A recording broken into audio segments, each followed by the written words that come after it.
आहे आपल्या बाप्पाचं घरात आगमन.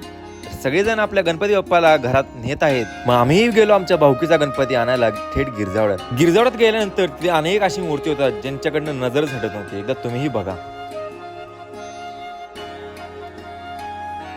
गणपती नेण्यासाठी अनेक मंडळ आलेले आहेत, त्यांचेही गणपती बघा तुम्ही.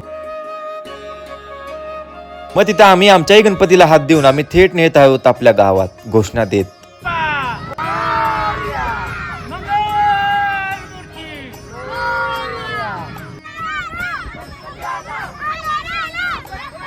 मग गणपती बाप्पाचे आगमन आपल्या गावात झालेत आणि आता ती सुंदर मूर्ती तुम्ही बघा. मग मंडळातल्या तरुण पोरांनी गणपती बाप्पाला हात देऊन त्यांना आपल्या मंडळात विराजमान केलेलं आहे. तुम्ही एकदा मूर्ती बघा. मग संध्याकाळी तिथनं आम्ही गेलो सगळ्या भाऊकीतल्या आरतीसाठी. ज्यांच्या ज्यांच्या घरी गणपती बसतो त्यांच्या सगळ्यांची आरती घेऊन मग शेवटला मंडळात जातो.